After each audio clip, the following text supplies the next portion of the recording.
The blood on Miriam Caldwell's hands was not her own, but it might as well have been for all the guilt that coursed through her veins as she stumbled through the unforgiving Texas night in the summer of 1878. Behind her, the respectable town of Trinity faded into darkness, its gaslights flickering like judgmental eyes that would never see her the same way again. She had loved Thomas Whitmore with every fiber of her being, had believed his whispered promises in darkened doorways, had surrendered herself completely to a man who turned out to be married, a man whose wife now lay in the ground while the whole town blamed Miriam for driving her to desperation and an early grave. The banishment had been swift and merciless. Judge Harrison had stood on the courthouse steps that very morning, his weathered face carved from stone as he pronounced his verdict. Miriam Caldwell, you are hereby expelled from Trinity for the crime of moral corruption and contributing to the death of Eleanor Whitmore. You have 48 hours to collect your belongings and leave this town forever. Should you return, you will face imprisonment. The crowd had jeered. Women who had once smiled at her in church now spat at her feet, and Thomas, the coward, had stood silent in the back, unwilling to defend her, unwilling to admit that he had pursued her relentlessly, that he had lied about his marriage, that she had been as much a victim as his poor wife. Now, with nothing but a worn carpetbag containing 2 dresses, her mother's silver locket, and $43 to her name, Miriam walked the dusty road heading west. The August heat had only barely broken with nightfall, and sweat still clung to her skin beneath her traveling dress. She was 22 years old, alone in a world that had no mercy for fallen women, and every step took her further from the only home she had ever known. Her parents were long dead, taken by fever when she was 16, and her only brother had gone to California 5 years ago and never written back. There was no one left who cared whether she lived or died. 3 days of walking brought her to a crossroads where a weathered sign pointed toward various destinations. Fort Worth lay to the north, San Antonio to the south, and smaller settlements scattered in between. Her feet ached, her lips were cracked from thirst, and her money had already dwindled as she purchased water and hardtack from suspicious merchants in tiny waypoints. She chose the westward road almost at random, knowing only that she needed to put as much distance between herself and Trinity as possible. The sun was merciless on the 4th day, beating down on the empty landscape with a fury that seemed personal. Miriam's steps grew slower, her vision began to blur at the edges, and when she finally collapsed beneath a scraggly mesquite tree, she wondered if this was how her story would end. Buzzards circled overhead, patient and knowing, and she closed her eyes against their vigil. The sound of hoofbeats woke her, though she could not say how much time had passed. Through vision that swam and doubled, she saw a figure dismount from a large bay horse, silhouetted against the brutal sun like something from a fever dream. Strong hands lifted her, and a canteen was pressed to her lips. Water, blessed and cool, trickled down her throat, and she drank greedily until a low voice cautioned, "Easy now, not too fast, or you will be sick." When her vision cleared, she found herself looking into the most striking face she had ever seen. The man was perhaps 27 or 28, with sun-bronzed skin and eyes the color of storm clouds. Dark hair fell to his shoulders beneath a dusty black hat, and several days of stubble shadowed his strong jaw. He wore the practical clothing of a working cowboy, leather chaps over worn denim, a faded blue shirt, and a gun belt that sat low on his hips. But it was his expression that caught her, a combination of concern and something gentler that no man had shown her in weeks. "Can you stand?" he asked, and his voice carried the soft drawl of someone raised in Texas, but educated beyond the usual ranch hand. "My name is Xavier Vaughn. I have a camp about a mile from here with shade and food. You look like you could use both." "Miriam," she managed, her voice hoarse and broken. "Miriam Caldwell." She waited for recognition, for judgment, but his expression remained steady and kind. Either news of her disgrace had not traveled this far, or he simply did not care. Xavier helped her onto his horse with surprising gentleness, then swung up behind her, one arm steadying her against his chest as they rode. Miriam was too exhausted to feel shame at the intimacy of their position, too grateful to be rescued to care about propriety. The camp, when they reached it, was simple but well maintained. A tent pitched near a small creek, a fire ring with a coffee pot, and supplies packed neatly under a canvas tarp. He helped her down and guided her to sit on a fallen log while he fetched more water and a plate of beans and cornbread. "Eat slowly," he instructed, settling onto the ground nearby with his own plate. "You have been without food for a while, I would guess." Miriam nodded, forcing herself to take small bites even though her stomach screamed for more. "Thank you," she whispered. "I do not know what would have happened if you had not found me." Xavier studied her with those gray eyes, taking in her torn dress, her sunburned face, the desperate exhaustion that clung to her like a second skin. "What is a woman doing out here alone?" he asked, though his tone held no accusation, only curiosity. The question hung between them, and Miriam debated how much to reveal. Lies would come easier, but something about this man made her want to be honest, to finally tell her story to someone who might listen without condemning. "I was banished from Trinity," she said quietly, watching his face for any change, "for loving the wrong man." Xavier's expression shifted, but not in the way she expected. Instead of disgust or scorn, she saw understanding, perhaps even sympathy. "Banished," he repeated. "That is a harsh punishment for matters of the heart." "His wife died," Miriam continued, the words tumbling out now that she had started. "She took laudanum, too much of it. Whether by accident or intention, no one knows. But the town blamed me. They said I lured him away, that I destroyed their marriage, that her blood was on my hands." Tears burned her eyes, but she refused to let them fall. "I did not even know he was married until it was too late. He told me he was a widower, that he was alone. I believed him because I was foolish and lonely, and desperate to believe that someone could love me." The silence that followed felt eternal, but when Xavier finally spoke, his voice was gentle. "Then love found the right man now," he said simply. "Or at least, a man who will not judge you for the lies others told." Miriam looked up sharply, searching his face for mockery, but found only sincerity. "You do not even know me," she protested. "How can you be so kind to a stranger, especially one with my reputation?" Xavier shrugged, a small smile playing at the corners of his mouth. "I know something about being judged unfairly," he said. "My father was a rancher, successful and respected.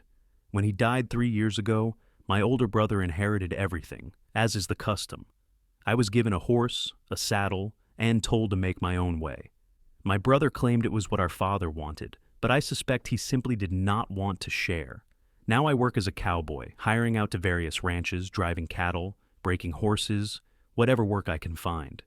It is honest labor, but in the eyes of people like my brother, I am nothing but a drifter with no prospects." "That does not seem fair," Miriam said softly. "Life rarely is," Xavier replied. "But I have learned that character matters more than reputation, and kindness costs nothing.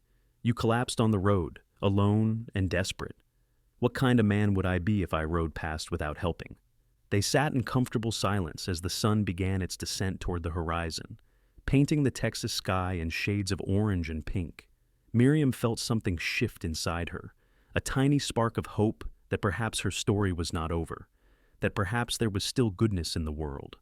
Xavier moved about the camp with easy efficiency, refilling her water, checking on the horses, building up the fire for the evening. He offered her his bedroll in the tent, while he would sleep under the stars, and when she protested, he simply shook his head. "You need proper rest," he insisted.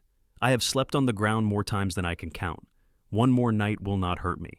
That night, lying in the tent with a full stomach and clean water within reach, Miriam allowed herself to cry for the first time since the banishment. But these tears were different, not just grief and shame, but also relief and tentative gratitude.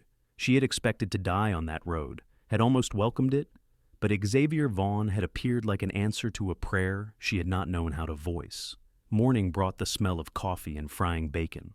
Miriam emerged from the tent to find Xavier crouched by the fire, managing a skillet with practiced ease. He looked up as she approached, and the smile he offered was warm and genuine. "Good morning," he said. "I hope you are feeling stronger today." "Much stronger," Miriam admitted, settling onto the log. "Thank you again for your kindness. I have no way to repay you, but I am grateful." Xavier handed her a tin plate loaded with bacon, beans, and a chunk of bread toasted over the fire. "No repayment necessary," he said, "though I admit I have been wondering about your plans. Where were you headed when I found you?" Miriam stared at her plate. the question highlighting the terrifying uncertainty of her situation. "I do not know," she confessed. "Anywhere but Trinity. I thought perhaps I could find work in another town, maybe as a seamstress or a cook. I am not afraid of hard work." "But you know how it will be," Xavier said quietly. "A woman alone, with no references, no family, no history that can be verified. People will assume the worst, and even if they do not, the work available to women in your situation is often dangerous or degrading." Miriam's throat tightened because she knew he was right. She had been trying not to think too hard about the reality awaiting her, but Xavier laid it out with gentle honesty. "What choice do I have?" she whispered. Xavier was quiet for a long moment, seeming to wrestle with something internal. When he finally spoke, his words came slowly, carefully. "I have a proposition," he said. "I am headed to a ranch about 60 miles west of here, the Double R. They are looking for cowboys for a big cattle drive to Kansas. The pay is good, and the owner, Robert Richardson, is a fair man. But they are also looking for a cook, someone to manage meals for the crew during the drive. It is hard work, long hours, and you would be the only woman among 30 men. But Richardson runs a tight operation, and he does not tolerate disrespect or impropriety. If you are willing, I could vouch for you, help you get the position." Hope flared in Miriam's chest, bright and painful. "You would do that, even though you barely know me?" "I am a good judge of character," Xavier said, with that small smile, "and I think you deserve a chance to start over, to be judged by your actions rather than someone else's lies. But I will not mislead you. It will not be easy. You will work from before dawn until after dark, cooking over open fires in all weather, managing supplies, dealing with complaints. And there will be men who resent a woman's presence, who will test you, try to make you quit, or worse. But if you are as strong as I think you are, you will not just survive, you will thrive." Miriam felt tears prick her eyes again, but this time they were tears of gratitude and determination. "When do we leave?" she asked. They broke camp within the hour, Xavier insisting that Miriam ride while he walked alongside, leading his bay gelding by the reins. She protested, but he waved off her concerns with easy charm. "I have been in the saddle for days," he said. "Walking will do me good, and you are still recovering." As they traveled, Xavier told her more about the Double R and Robert Richardson. The ranch sprawled across thousands of acres, home to several thousand head of cattle. Richardson had built his fortune through hard work and smart business sense, treating his employees fairly and earning fierce loyalty in return. The cattle drive to Kansas would take nearly 3 months, following the Chisholm Trail through challenging terrain and unpredictable weather. It was dangerous work, but the pay was substantial, enough for Miriam to build a real nest egg, to have options when the drive ended. Richardson's daughter, Clara, usually manages the cooking, Xavier explained. But she is getting married this fall and will not be going on the drive. They have been searching for a replacement for weeks with no luck. Most women do not want the work, and most men cannot cook well enough to satisfy 30 hungry cowboys day after day. "And you think I can?" Miriam asked, both flattered and nervous. "Can you cook?" Xavier countered. "Yes," Miriam said.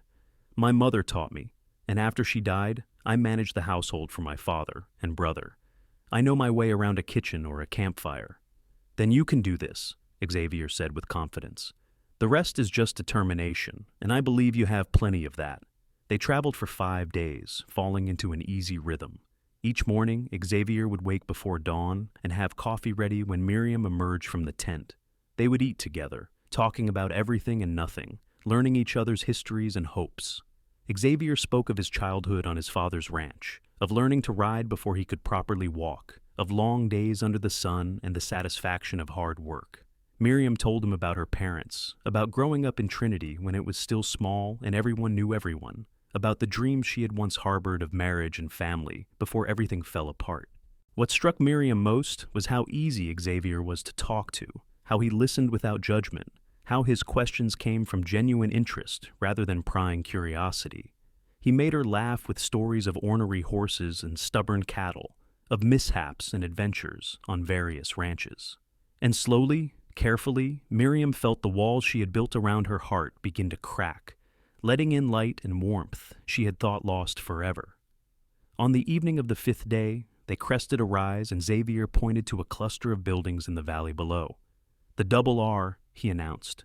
Welcome to your new beginning, Miriam Caldwell. The ranch was impressive, a sprawling complex of barns, corrals, bunkhouses, and a main house that stood 2 stories tall with a wide wraparound porch. Cattle grazed in distant pastures, and Miriam could see men working near the barns, their movements efficient and purposeful. Her stomach fluttered with nerves, but Xavier's steady presence beside her provided comfort. Robert Richardson turned out to be a man in his early 50s with silver threading through his dark hair and sharp blue eyes that seemed to measure everything they saw. He listened as Xavier introduced Miriam and explained her situation, carefully omitting the details of the banishment, but making clear she was looking for a fresh start. Richardson studied her for a long moment, and Miriam forced herself to meet his gaze steadily, refusing to show fear or shame. "Can you cook for 30 men?" Richardson asked bluntly. "Yes, sir," Miriam replied. "Can you handle being the only woman on a months-long cattle drive, living rough, working in all conditions?" "I can, sir." "Can you stand up for yourself if the men get out of line?" Miriam thought of everything she had endured in Trinity, the accusations, the hatred, the banishment. "I am stronger than I look, sir," she said quietly. "I have survived worse than harsh words and hard work."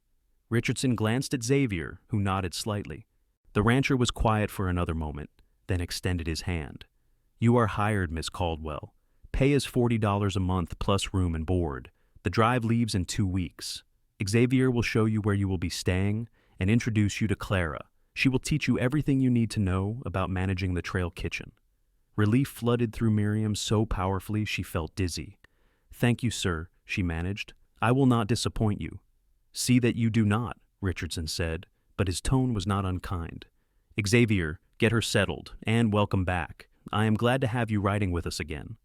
Xavier led Miriam to a small cabin behind the main house, explaining that it was typically used by the ranch housekeeper, but would be hers until the drive.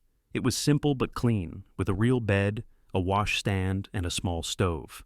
After weeks of uncertainty and fear, having a space of her own felt like an unimaginable luxury. Miriam set her carpetbag on the bed and turned to Xavier, emotions overwhelming her. "I do not know how to thank you," she said, her voice breaking. "You saved my life, not just on the road, but in every way that matters. Why? Why did you help me when you had no obligation, when doing so gave you no benefit?" Xavier stepped closer, and for the first time, Miriam saw something deeper in his gray eyes, something that made her heart skip. "Maybe I helped, because I see something in you that others missed," he said softly. "Strength and courage and kindness, despite everything you have been through. Or maybe I helped, because from the moment I saw you collapsed under that mesquite tree, something in me knew you were meant to be part of my life. I do not claim to understand it, Miriam, but I am grateful I found you." The air between them seemed charged, crackling with possibility. Miriam's breath caught as Xavier reached up slowly, giving her every chance to pull away, and gently tucked a strand of hair behind her ear. His touch was feather-light, but it sent shivers down her spine, awakening feelings she had thought destroyed by Thomas's betrayal. "Xavier," she whispered, unsure what she was asking, what she was offering, but Xavier stepped back, respecting the fragile space between them. "Rest," he said gently. "Tomorrow will be busy, and you need to regain your strength. But know this, Miriam Caldwell, you are not alone anymore. I will be here for as long as you want me." The next 2 weeks passed in a blur of activity. Clara Richardson was a cheerful young woman of 20 with her mother's practical nature and her father's business sense. She took Miriam under her wing immediately, teaching her the intricacies of trail cooking. It was far more complex than Miriam had imagined. Everything had to be planned and packed with military precision, flour and beans and coffee and dried meat. Cast iron cookware that could withstand rough handling, spices and salt, carefully protected from moisture. Clara showed her how to bake bread in a Dutch oven buried in coals, how to stretch ingredients when supplies ran low, how to make even the simplest meal satisfying for men who worked from dawn to dusk. "The most important thing," Clara advised, "is consistency. The men do not expect fancy food, but they expect food they can count on. Hot coffee in the morning, a solid midday meal, and a good dinner at night. Do that, and they will follow you anywhere." Miriam absorbed everything like a sponge, taking notes, practicing recipes, learning the rhythms of feeding a large crew. But even as she worked, she found herself watching for Xavier, catching glimpses of him working with the horses or riding out with other cowboys. He would always smile when he saw her, sometimes stopping by the kitchen for coffee or a brief conversation. Each interaction was proper and respectful, but underneath ran a current of something deeper, something that grew stronger with each passing day. In the evenings, after the dinner dishes were cleared, Xavier began appearing at her cabin door, asking if she wanted to walk. They would stroll around the ranch yard, talking as the stars emerged overhead. Xavier told her about the different men who would be on the drive, their quirks and personalities, who she could trust and who might cause problems. He told her about the trail itself, the rivers they would cross, the towns they would pass, the challenges they would face. But they also talked about deeper things, about loss and hope, about dreams deferred and futures uncertain. "What will you do after the drive?" Miriam asked one evening as they sat on a fence rail, watching the sunset paint the sky. Xavier was quiet for a long moment. "I suppose I will look for another job, another ranch, another drive. It is the life I know." But something in his voice suggested uncertainty, as if the answer that had once been enough no longer satisfied. "Do you ever want something more?" Miriam pressed gently.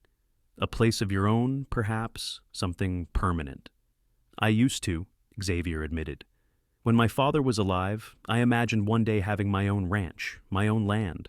But without an inheritance, without capital, that dream feels impossible. It takes years to save enough money, and even then, the risks are high." He turned to look at her, his expression serious. "What about you, Miriam? What do you want beyond surviving?"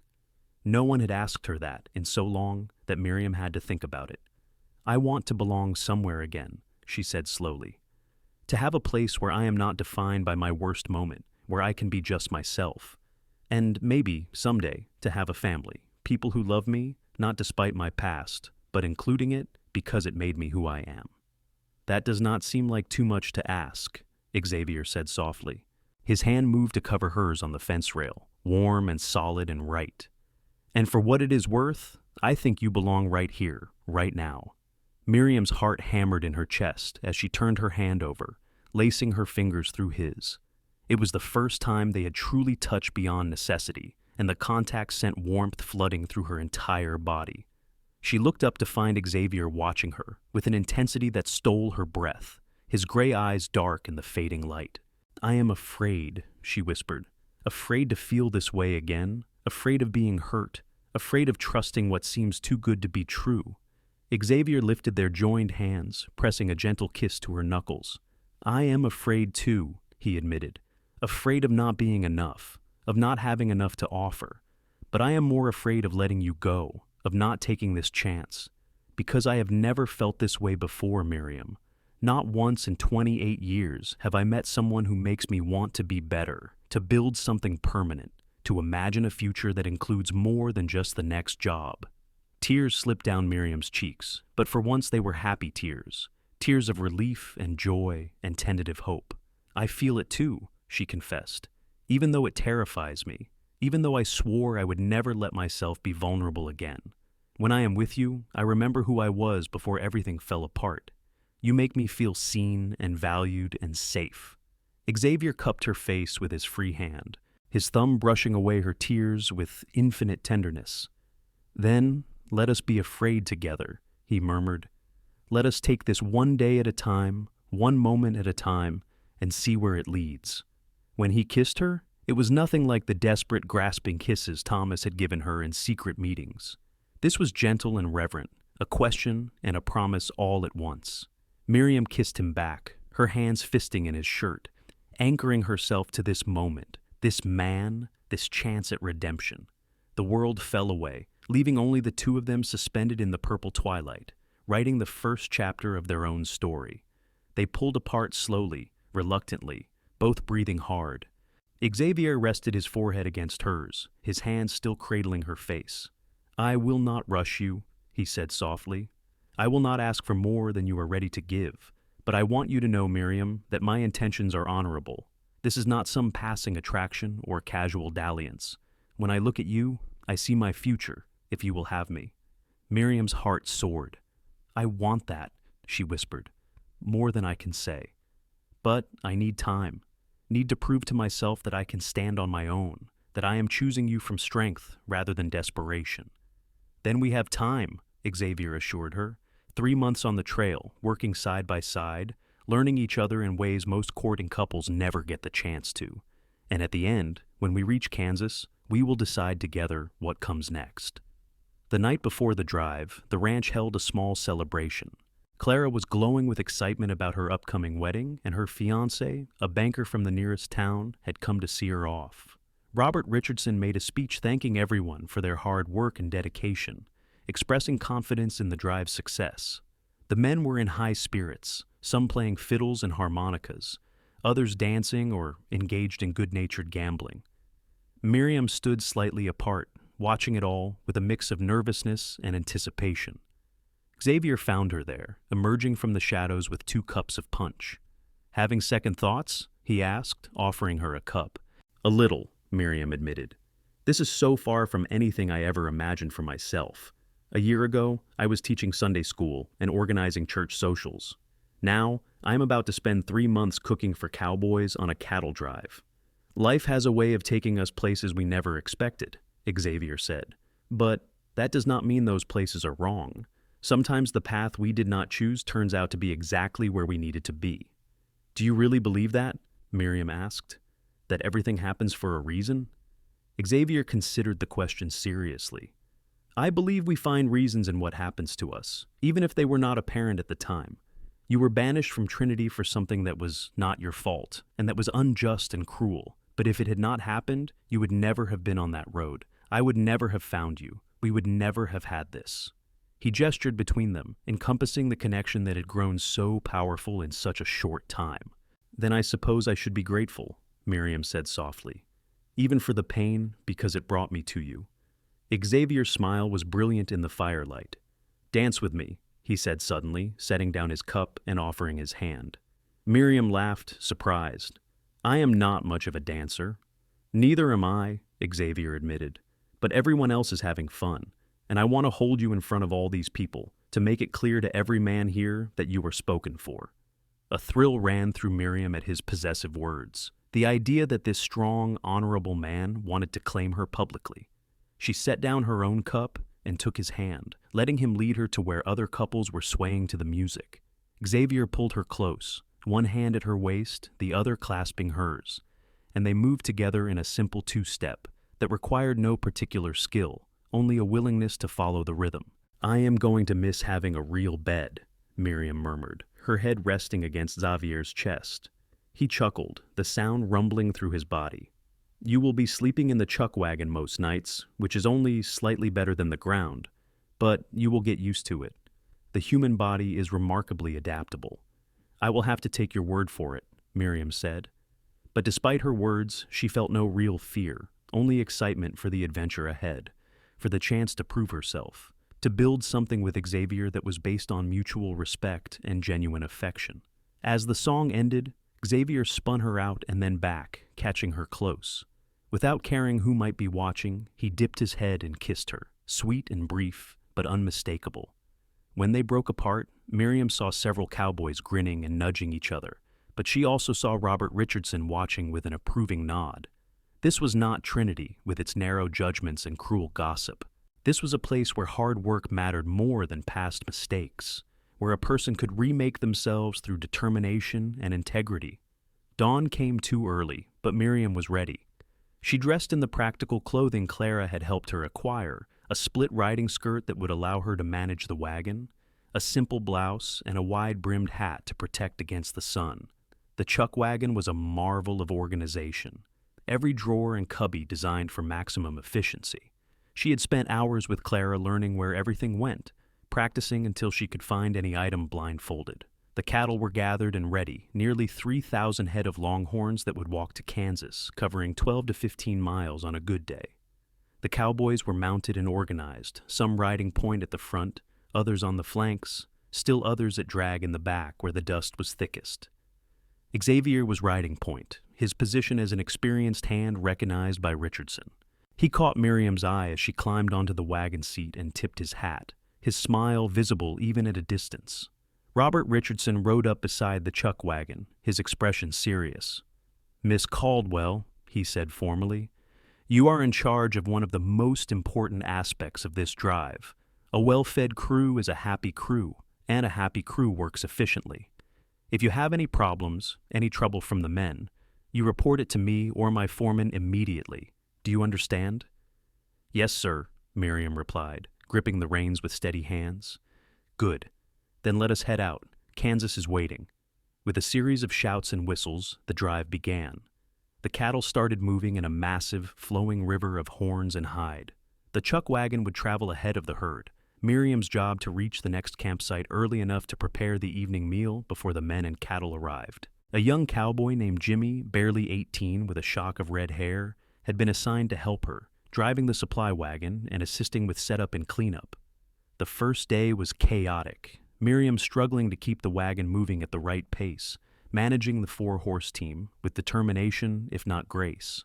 But Jimmy proved invaluable, guiding her through the rough patches, showing her how to read the land for good camping spots. When they stopped that afternoon, Miriam had 3 hours to prepare dinner for 30 hungry men. She worked with fierce concentration, building fires, starting beans and salt pork, mixing dough for biscuits, brewing massive pots of coffee. Jimmy helped where he could, following her instructions without complaint. By the time the herd arrived and the men began drifting in, everything was ready. Miriam served plate after plate, receiving nods of approval and muttered thanks, her confidence growing with each man who went back for seconds. Xavier came last, after helping settle the herd and organize the night watch. He looked exhausted, covered in dust, but his smile when he saw Miriam made her heart skip. "How was your first day?" he asked, accepting a heaping plate. "Terrifying and exhilarating," Miriam admitted, "but I think I managed." "You more than managed," Xavier said, taking a bite of biscuit and closing his eyes in appreciation. "This is delicious, Miriam. The men are already singing your praises."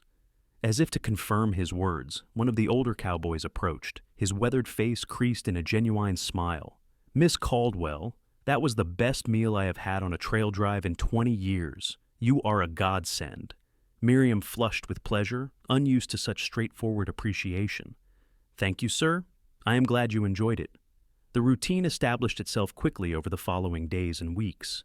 Wake before dawn, prepare breakfast and coffee, pack up the wagon, drive ahead of the herd, set up camp, prepare dinner, clean up, collapse into exhausted sleep, and repeat.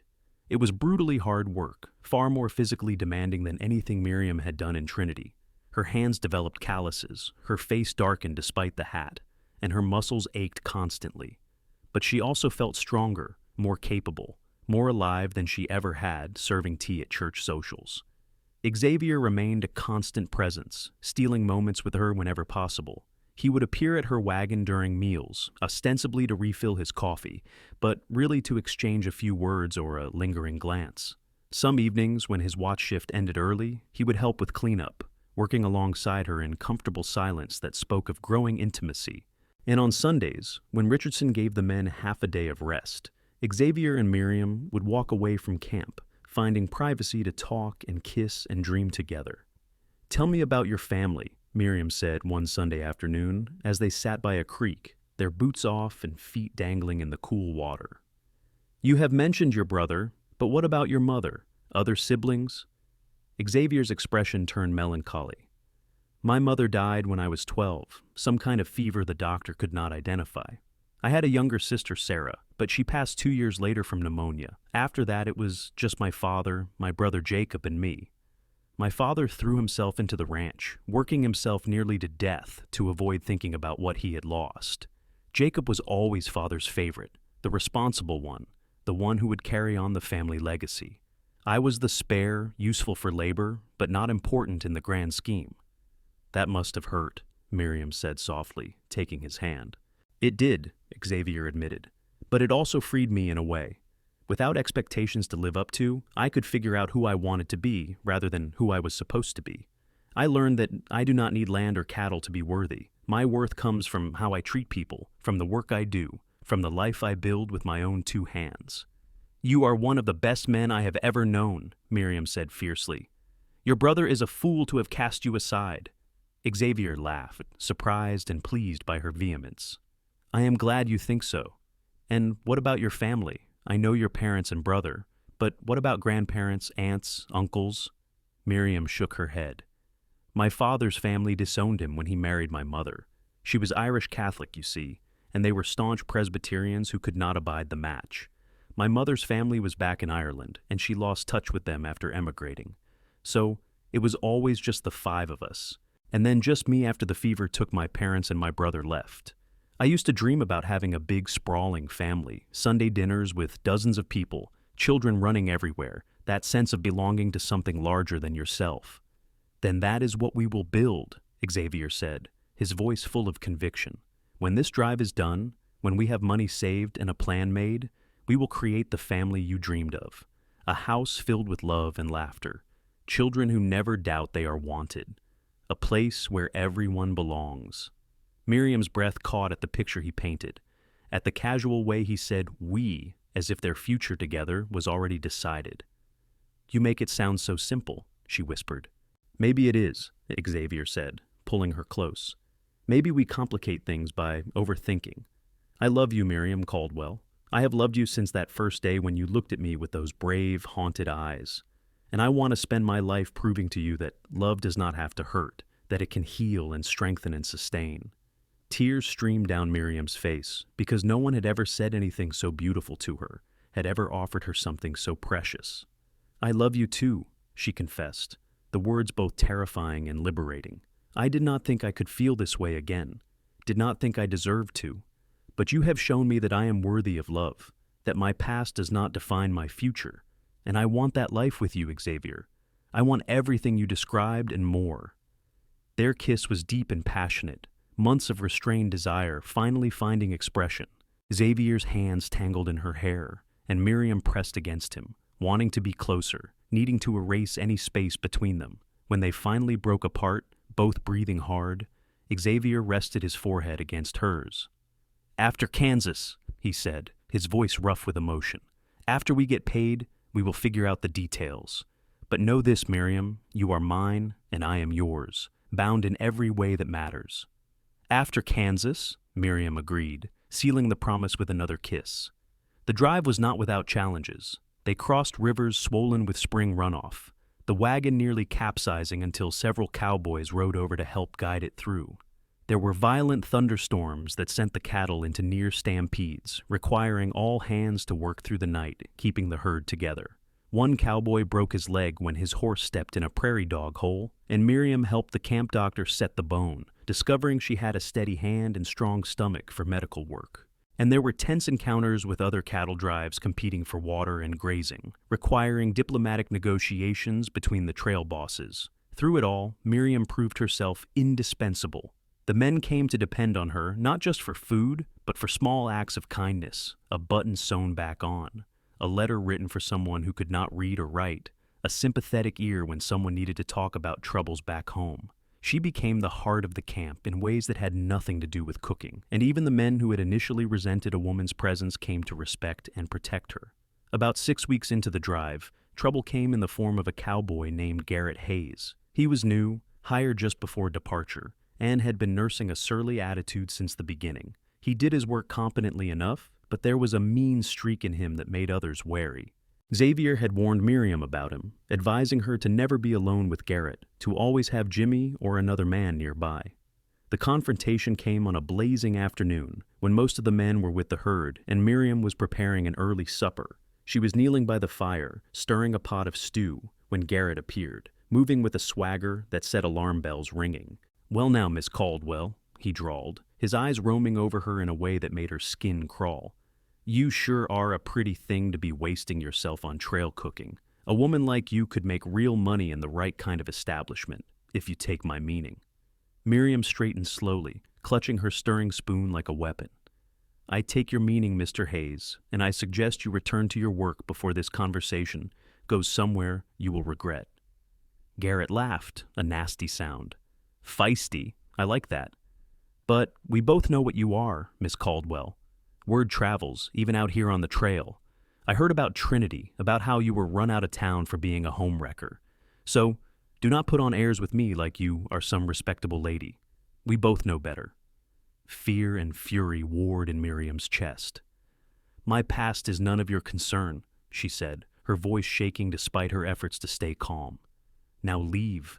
before I report this conversation to Mr. Richardson." "Report what?" Garrett said, taking a step closer. "That I was making friendly conversation? That I was just being sociable? It will be your word against mine, and who do you think he will believe?" Another step brought him within arm's reach. "Now, I think you and I should come to an understanding. I will keep your dirty secrets quiet, and you will be a little friendlier to me. Maybe we could take a walk tonight after dinner, find somewhere private to get to know each other better." The lady said no.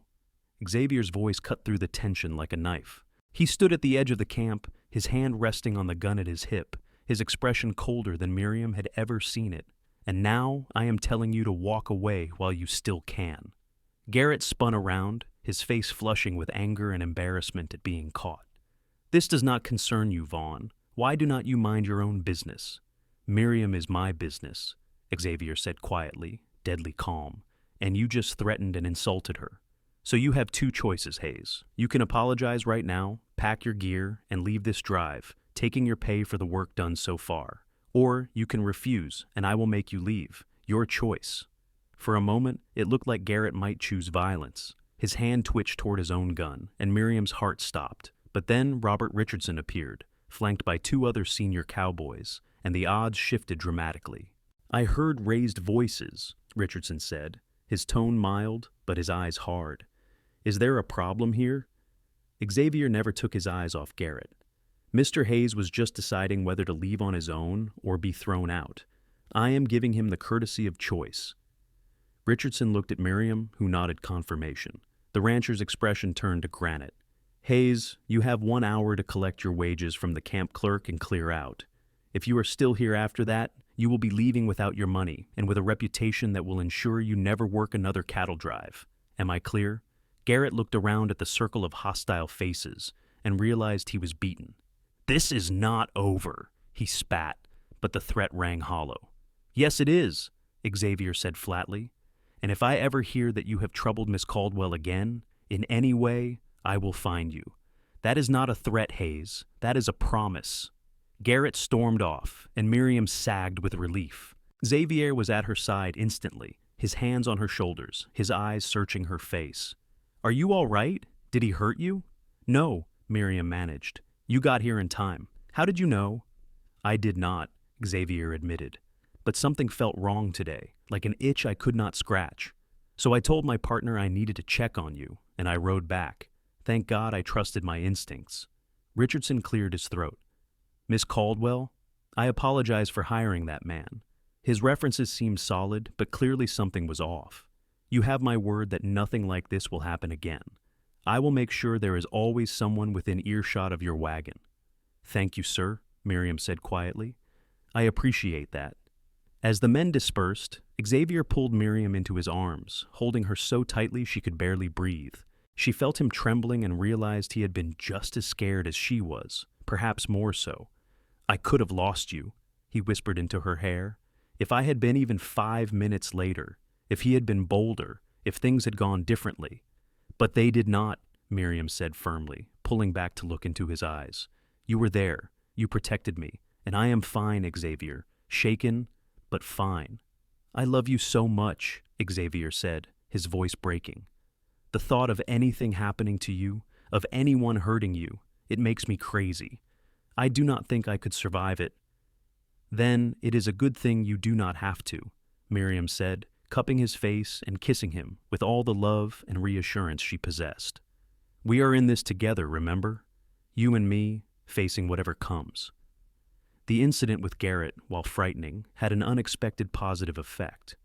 The other cowboys, who had been respectful but distant, now became actively protective. They went out of their way to check on Miriam, to make sure she felt safe, to show through actions that she was part of their crew, someone worthy of defending. And Xavier, already attentive, became almost constantly present, finding excuses to be near her wagon, to ride back at odd hours, to ensure her well-being. As the drive continued north through Oklahoma and into Kansas, the bond between Miriam and Xavier deepened into something unshakable. They were partners in every sense, supporting each other through exhaustion and difficulty, celebrating small victories, dreaming together about the future. Other cowboys noticed and commented with gentle teasing, but it was clear everyone approved of the match. Xavier was well-liked and respected, and Miriam had won the crew's admiration through hard work and genuine warmth. One night, about 2 weeks from their destination, Xavier appeared at Miriam's wagon after dinner with a strange expression. "Walk with me?" he asked, and there was something in his voice that made Miriam's pulse quicken. They walked beyond the fire's light, out onto the prairie where the stars blazed overhead in a display impossible in town with its gaslights and smoke. Xavier was quiet, seeming to gather his thoughts, and Miriam waited patiently, trusting he would speak when ready. Finally, he stopped and turned to face her, taking both her hands in his. "Miriam, these past months have been the happiest of my life," he began.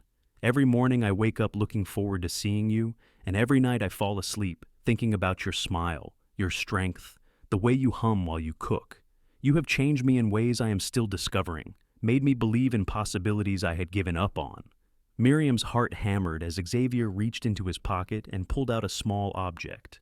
In the starlight, she could see it was a ring, simple silver with a small turquoise stone. "I know I do not have much to offer," Xavier continued, his voice rough with emotion. "No land, no house, no established business. But I have 2 hands willing to work, a heart that belongs entirely to you, and a determination to build the life you deserve. Miriam Caldwell, will you marry me? Will you take a chance on a cowboy with more dreams than assets, and let me spend the rest of my life proving I am worthy of you?" Tears streamed down Miriam's face as she nodded vigorously. "Yes," she whispered, then louder. "Yes, Xavier, yes. I do not need land or houses or anything else. I just need you, your kindness and strength, and the way you make me believe in myself. You are everything I never knew I needed." Xavier slipped the ring onto her finger, his hands shaking slightly, and then he was kissing her with a passion that stole her breath and made her knees weak. She kissed him back just as fiercely, pouring months of love and longing into the connection. When they finally broke apart, both laughing and crying, Xavier lifted her and spun her around, joy radiating from every pore. "Where did you get the ring?" Miriam asked, admiring the simple beauty of it on her hand. "I bought it from a silversmith in one of the towns we passed through," Xavier admitted.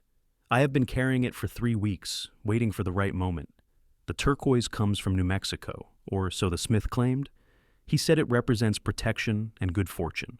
"It is perfect," Miriam said, meaning it. The ring was not flashy or expensive, but it was beautiful in its simplicity, and the thought of Xavier carefully selecting it, carrying it, waiting for the perfect moment made her love him even more. They returned to camp hand in hand, and when the other cowboys saw the ring on Miriam's finger, a cheer went up that probably scared cattle for miles around. Richardson produced a bottle of whiskey he had been saving, and toasts were made, congratulations offered, and plans discussed. Several men offered to stand up for Xavier at the wedding, while others volunteered to help build whatever house the couple decided to construct. "When will the wedding be?" Jimmy asked, his young face bright with excitement. Xavier looked at Miriam, the question clear in his eyes. "Soon," she said firmly. "We have waited long enough, and I see no reason to delay. Once we reach Abilene and conclude our business, let us make it official. There is a church in Abilene," Richardson offered. "A good minister, too, fair-minded and not prone to judgment. I will arrange everything if you like, as my wedding gift to you both." "That is too generous, sir," Xavier protested, but Richardson waved him off. "Nonsense. You two have made this drive special, reminded us all that there is beauty and hope even in hard work and long miles. Consider it my pleasure and my thanks." The final 2 weeks of the drive passed in a blur of anticipation and preparation. Miriam and Xavier stole every possible moment together, making plans, discussing possibilities, dreaming out loud about the life they would build.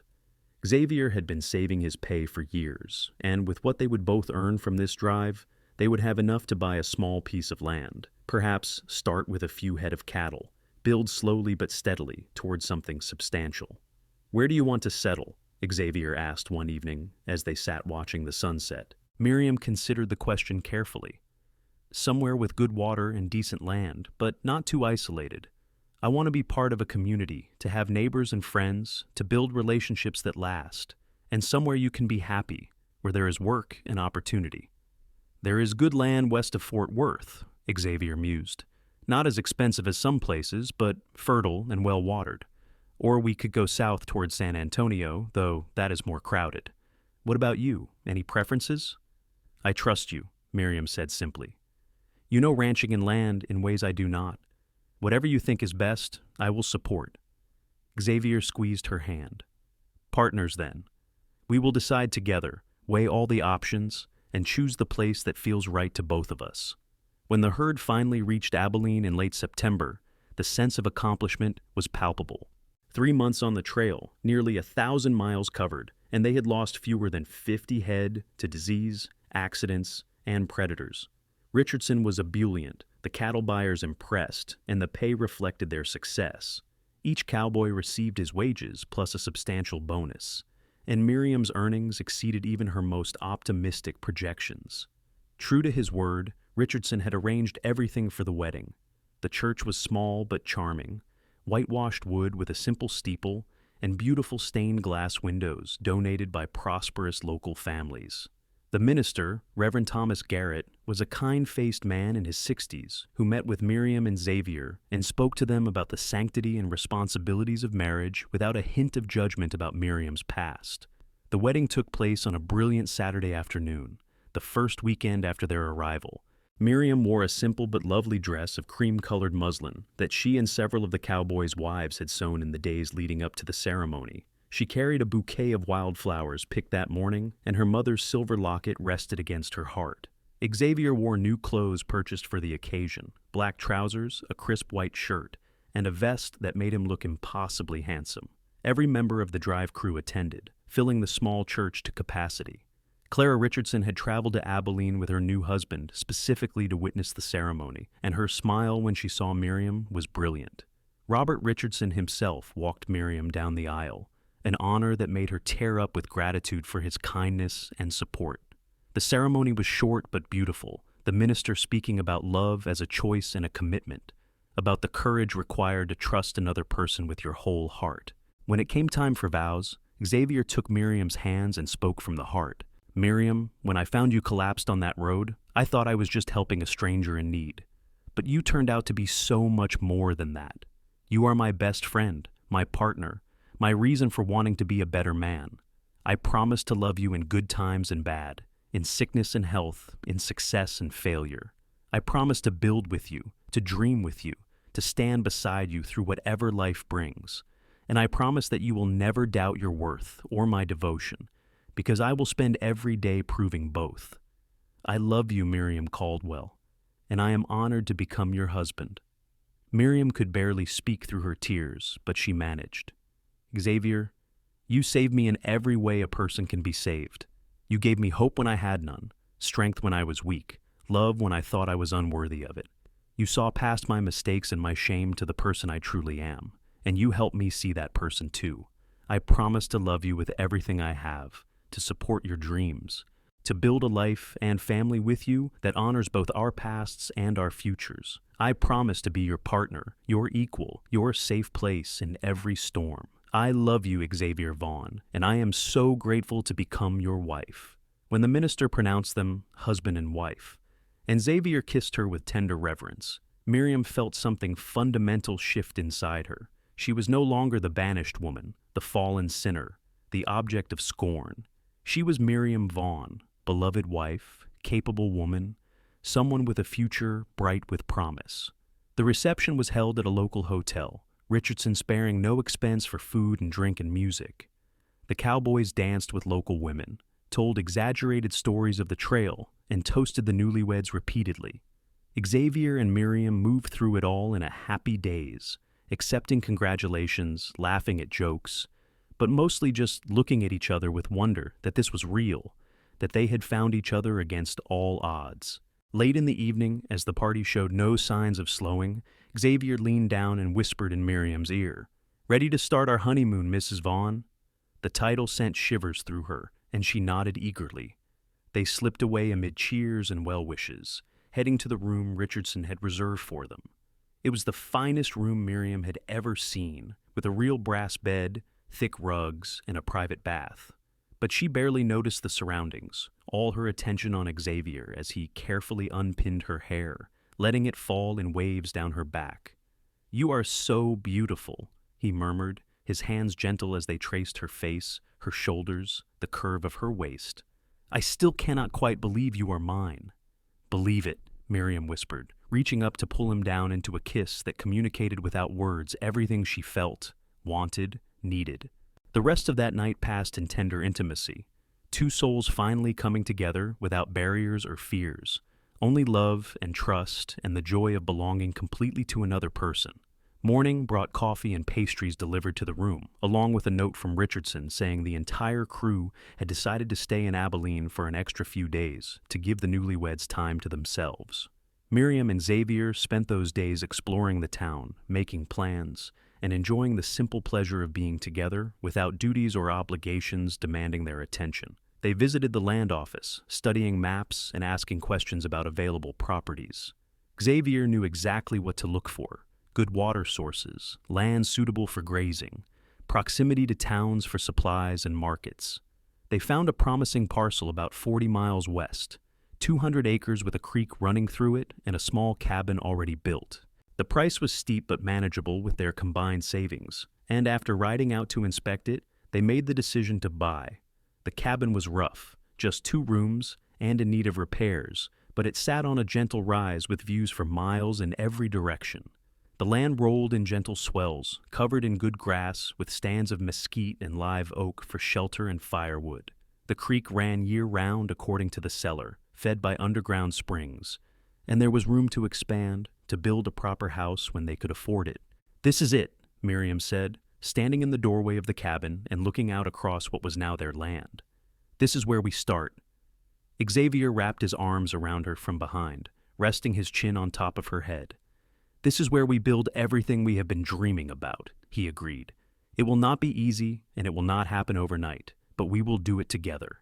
They returned to Abilene long enough to finalize the purchase and arrange for supplies, livestock, and equipment to be delivered to their new property.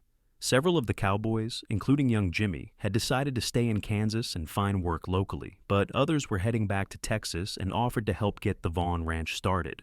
Richardson himself promised to check on them when he returned to the Double R, and to spread the word that Xavier Vaughn was an honest man looking for occasional work. The first year was exactly as hard as Xavier had predicted. They spent weeks repairing and expanding the cabin, turning it from 2 rooms into 4, adding a proper kitchen and a porch. They bought 20 head of cattle with the last of their money, betting everything on being able to grow the herd through careful management and hard work. Xavier did day labor for neighboring ranches when needed, bringing in extra cash while Miriam managed their property, tended a large garden, and learned the intricacies of ranching. There were setbacks and challenges. A late freeze killed half their garden one spring. Coyotes took 2 calves before Xavier could build proper fencing. Miriam had a miscarriage in their 2nd year, a loss that devastated them both, but ultimately brought them closer. But there were triumphs too: their first successful calf crop, the addition of chickens and pigs, neighbors who proved friendly and helpful, creating the sense of community Miriam had craved. And through it all, their love deepened and matured, tested by hardship, but never broken. In their 3rd year, Miriam became pregnant again. This time, she carried to term, delivering a healthy baby boy they named Samuel after Xavier's father. The birth was difficult, attended by a local midwife, and lasting nearly 20 hours, but when Miriam finally held her son, every moment of pain was forgotten. Xavier wept openly at the sight of them, his wife and child, the family he had dreamed of, but never quite believed he would have.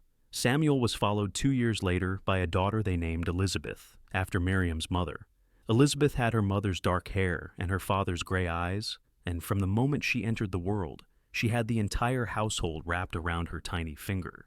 Xavier proved to be a devoted father, patient and playful, teaching his children to ride almost before they could walk, reading to them every evening, making sure they knew they were loved beyond measure. The ranch grew steadily, not spectacularly fast, but with solid, sustainable progress. They expanded their herd, improved their property, and built a reputation for honest dealing and quality livestock. Money was never abundant, but it was sufficient, and they never went hungry or desperate. Miriam established a small business making preserves and baked goods that she sold in the nearest town, contributing income and enjoying the creative outlet. Xavier took on occasional work training horses for neighbors, a skill he had always possessed but finally had time to develop properly. Their 5th anniversary arrived, and Xavier planned a surprise. He arranged for a neighbor to watch the children, then took Miriam on a 2-day trip to Fort Worth. It was the first time since their honeymoon that they had been truly alone together, and the freedom was intoxicating. They stayed in a hotel, ate in restaurants, attended a theater performance, and simply enjoyed being a couple rather than constantly being parents and ranchers. On the 2nd evening, as they walked through the town, Xavier steered them to a jewelry shop. "I want to get you something," he said when Miriam protested. "Something to mark 5 years of marriage, of partnership, of building this life together." Inside, the jeweler showed them various pieces, but Miriam's attention was caught by a simple gold band engraved with a vine pattern. It was elegant without being ostentatious, and when she tried it on, it fit perfectly beside her turquoise engagement ring. "I love it," she said, but she was looking at Xavier rather than the ring. "But, I do not need gifts, right? You give me everything that matters every single day." "I know," Xavier said, signaling the jeweler to wrap the ring. "But I want you to have something beautiful, something that reminds you of how special you are, how much you mean to me. 5 years ago, I promised to prove my devotion every day. Let this be one more proof." That night in their hotel room, as they lay tangled together in the aftermath of passion, Miriam traced the pattern on her new ring and thought about the journey that had brought her here. 5 years ago, she had been broken and banished, convinced her life was over. Now she had a husband who adored her, 2 beautiful children, a thriving ranch, and a future limited only by their imagination and willingness to work. "Do you ever think about Trinity?" Xavier asked quietly, as if reading her thoughts. "About what happened there?" Miriam considered the question honestly. "Sometimes," she admitted, "but not with pain anymore, or even much anger. What happened there led me to you, to this life. If I could go back and change it, I do not think I would, because I might lose everything I have now. Does that make sense?" "Perfect sense," Xavier assured her. "We are not defined by our worst moments, Miriam, but by what we build from them, and you have built something extraordinary from the ashes of Trinity. You are extraordinary." 3 more children followed over the next 6 years, another son named Benjamin, and then twin girls, Grace and Hope. The cabin had long since been replaced by a proper house, 2 stories with enough bedrooms for everyone, and a kitchen large enough for Miriam to work without tripping over children. The ranch now ran nearly 500 head of cattle, and Xavier had hired 2 permanent hands to help manage the work. Samuel, at age 10, already showed his father's gift with horses, spending hours working with the colts and fillies. Elizabeth was becoming an accomplished gardener and cook, helping her mother with both the household and the preserves business. The younger children were still in the chaos of childhood, but even they had chores and responsibilities appropriate to their ages. On a warm evening in the spring of 1891, 13 years after Miriam had been banished from Trinity, the entire family gathered on the porch after dinner. The twins were playing with a kitten. Benjamin was carving a stick with a pocket knife under Xavier's watchful eye, and Samuel and Elizabeth were engaged in a spirited debate about something they had read. Miriam sat in her rocking chair with a basket of mending, watching her family with contentment, so profound it brought tears to her eyes. Xavier noticed and reached over to take her hand. "What is it?" he asked softly. "I am just happy," Miriam whispered. "So happy it scares me sometimes, like maybe I do not deserve this much joy." "You deserve everything," Xavier said firmly. "Every bit of happiness, every blessing, every beautiful moment. And if you ever start to doubt that, just look around at what we built together. This family, this ranch, this life, it is all proof that you are worthy of love and success and happiness." That night, after the children were all in bed and the house had settled into quiet, Miriam and Xavier sat together on the porch swing, watching stars emerge in the darkening sky. These moments had become precious over the years. Stolen time when they were not parents or ranchers, but simply 2 people who had found each other against all odds. "Do you remember that first night at your camp?" Miriam asked. "When you said that I had been loving the wrong man, but that love would find the right man?" Xavier smiled, the memory clearly still vivid for him. "I remember thinking I had no business saying something so forward to a woman I had just met. But it felt true somehow, like I knew even then that we were meant to be part of each other's lives." "You were right," Miriam said softly. About all of it. Thomas was the wrong man, someone who brought out my weaknesses and exploited my loneliness. But you, Xavier, you are the right man in every way. You brought out my strength, my courage, my capacity for love. You helped me become the person I was always meant to be. We helped each other, Xavier corrected gently. You saved me just as much as I saved you, Miriam.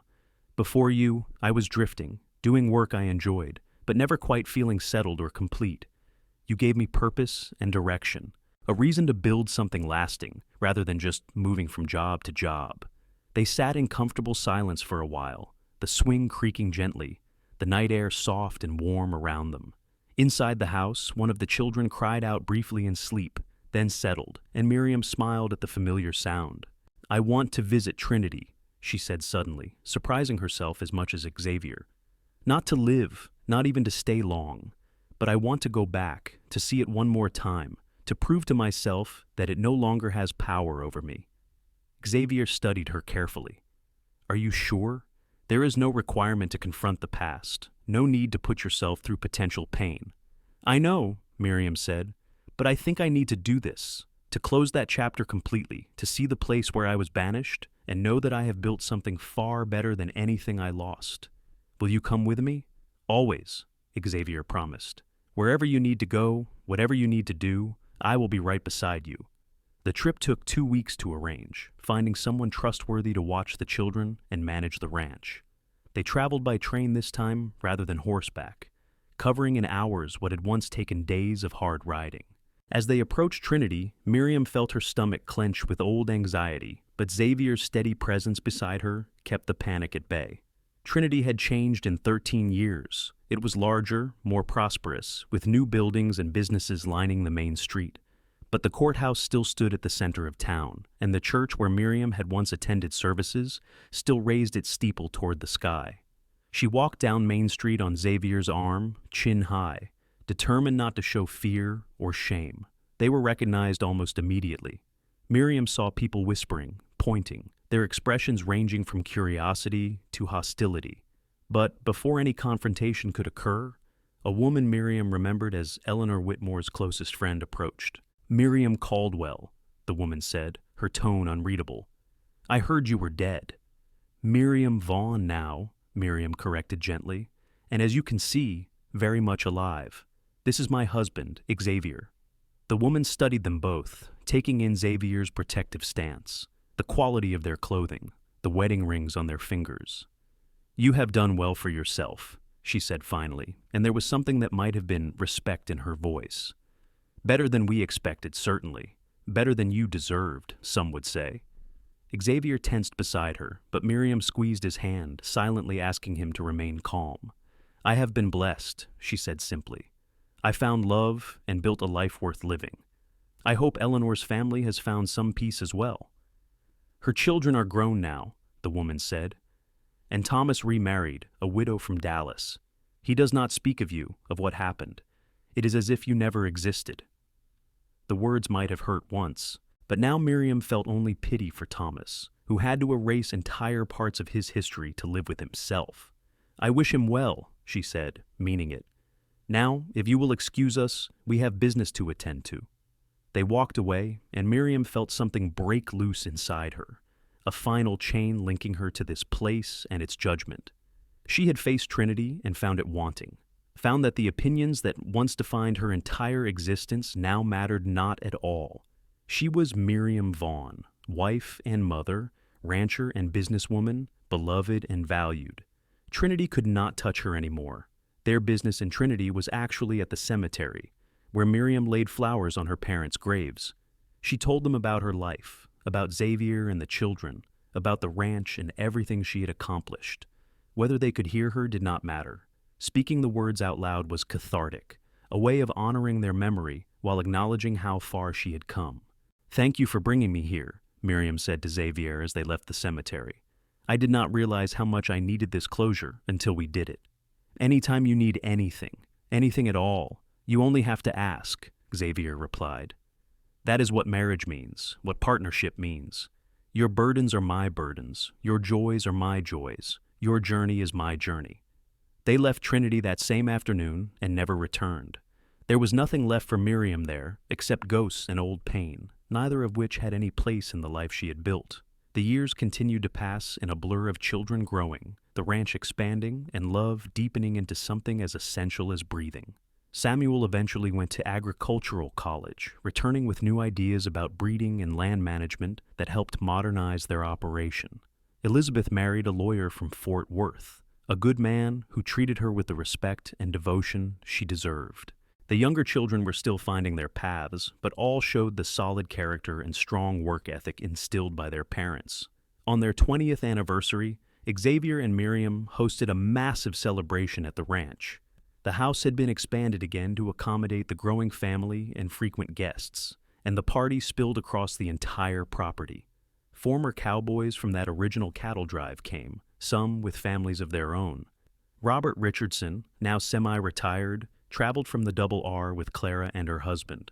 Neighbors and friends from miles around attended, testament to the respect and affection the Vaughns had earned. Late in the evening, after the food had been consumed and the music played and the toasts made, Xavier pulled Miriam away from the crowd. They walked to a spot on the creek where they often came to think and talk, a place that had become almost sacred in their relationship. 20 years, Xavier marveled, pulling Miriam close. 2 decades since I found you on that road, since you trusted me enough to let me help, since we started building this extraordinary life. Best 20 years of my life, Miriam said, resting her head on his chest and listening to the steady beat of his heart. Every challenge, every struggle, every moment of uncertainty was worth it because I faced it with you. Remember when I said that you had been banished for loving wrong, but that love would find the right man? Xavier asked. I was right, was I not? You found the right man, and I found my perfect match. Miriam laughed, the sound full of joy and contentment. You certainly were right, though I might argue that we both found what we needed most in each other, a second chance, a true partner, a love worth building a life around. They stood there for a long time, wrapped in each other's arms, listening to the sounds of the party continuing behind them and the creek burbling its eternal song. Life had not been perfect or easy, but it had been profoundly good, filled with purpose and love and the deep satisfaction that comes from creating something meaningful. 25 years after leaving Trinity in disgrace, Miriam stood at the edge of her property, watching the sunrise paint the Texas sky in shades of pink and gold. Behind her, the house bustled with activity as Xavier and several of the children prepared for the day's work. Around her, the ranch she and Xavier had built from nothing sprawled across nearly 1,000 acres now, prosperous and well-managed, a legacy for their children and grandchildren. She thought briefly about the girl she had been, the naive young woman who had believed Thomas Whitmore's lies and paid such a heavy price. That girl seemed like someone from another lifetime. And, in a sense, she was. Miriam had been forged in fire and emerged stronger, wiser, and infinitely more grateful for the blessings she had found. The sound of footsteps made her turn, and Xavier appeared, carrying 2 cups of coffee. He handed her one with the easy intimacy of decades of marriage, then stood beside her to watch the sunrise. Beautiful morning, he commented. Beautiful life, Miriam replied, taking his hand. Beautiful everything, really. No regrets, Xavier asked, though his tone suggested he already knew the answer. Not a single one, Miriam confirmed. Well, maybe I regret not meeting you sooner, but then we might have been different people, not ready for each other. So perhaps everything happened exactly when and how it was supposed to. Definitely, Xavier agreed. He pulled her close, and they stood together as the sun climbed higher, casting light across everything they had built, everything they had become, everything they still would be. The past was behind them, forgiven if not forgotten. The future stretched ahead, full of promise and possibility. But the present, this moment with the love of her life beside her and their family thriving around them, was absolutely perfect. 28 years after her banishment, Miriam received a letter from Trinity. She almost threw it away unopened, but curiosity won out. The letter was from the new minister, a young man who had heard her story and wanted to formally apologize on behalf of the town for the injustice done to her. He acknowledged that the banishment had been cruel and unwarranted, that Miriam had been scapegoated for someone else's lies, and that Trinity had been wrong to cast her out. Miriam read the letter twice, then handed it to Xavier. "What do you think I should do?" she asked. Xavier read it carefully, then looked at his wife. "What do you want to do?" "I think I want to write back," Miriam said slowly. "Not because I need their apology or validation, but because maybe my story could help someone else. Maybe there is another young woman in Trinity right now who is being judged unfairly, who needs to know that being banished is not the end of everything. Maybe I can offer hope." "Then write back," Xavier encouraged. "Tell your truth, share your journey, be the beacon you wish you had all those years ago." Miriam did exactly that, writing a long letter detailing what had happened to her after leaving Trinity, how she had built a new life through hard work and the love of a good man. She forgave the town, not because they deserved it, but because holding on to anger would poison her own happiness. And she offered her story as proof that mistakes and misfortunes do not define a person, that redemption and joy are always possible for those brave enough to seek them. The letter was published in Trinity's newspaper, and over the following months, Miriam received dozens of responses. Some were apologetic, others defensive, but several were from young women thanking her for her courage and honesty, for showing them that survival and success were possible even after devastation. Those letters Miriam treasured, keeping them in a special box as reminders that pain could be transformed into purpose. On a spring morning in 1906, nearly 30 years after that fateful day, when she had collapsed on a dusty Texas road, Miriam Vaughn sat on her porch, surrounded by children and grandchildren. Samuel had taken over primary management of the ranch, running it with the same integrity and innovation his parents had modeled. Elizabeth lived nearby with her family, visiting often and helping manage the expanded preserves business. The younger children were scattered but returned home regularly, maintaining the close bonds forged in childhood. Xavier, now in his late 50s, was still strong and active, though he had started delegating more of the physical labor to younger men. He sat beside Miriam on the swing they had shared for decades, his hand still seeking hers with the same automatic gesture of love and connection. "Do you know what today is?" Xavier asked suddenly. Miriam thought for a moment, running through birthdays and anniversaries in her mind. "I confess I do not," she admitted. 30 years ago today, I found you under that mesquite tree," Xavier said softly. 30 years since I met the woman who would change my entire life." Miriam felt tears prick her eyes at the realization. 30 years, she repeated. 3 decades of building and loving and growing together. It hardly seems possible that so much time has passed, and yet it also feels like we have always been together. "I would not change a single moment," Xavier said, pulling her close. "Not the hard times or the struggles or the setbacks, because all of it led us here, to this moment, this family, this life. You are my greatest adventure, Miriam Vaughn, and my greatest blessing. And you are mine," Miriam whispered, kissing him softly. "My rescuer, my partner, my truest love, the right man at exactly the right time."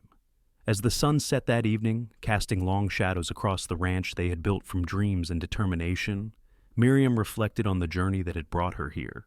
She had been banished for loving wrong, cast out and condemned, her life seemingly destroyed beyond repair. But that banishment had led her to Xavier, who had looked at her with kind eyes and said words that proved prophetic. Then love found the right man now.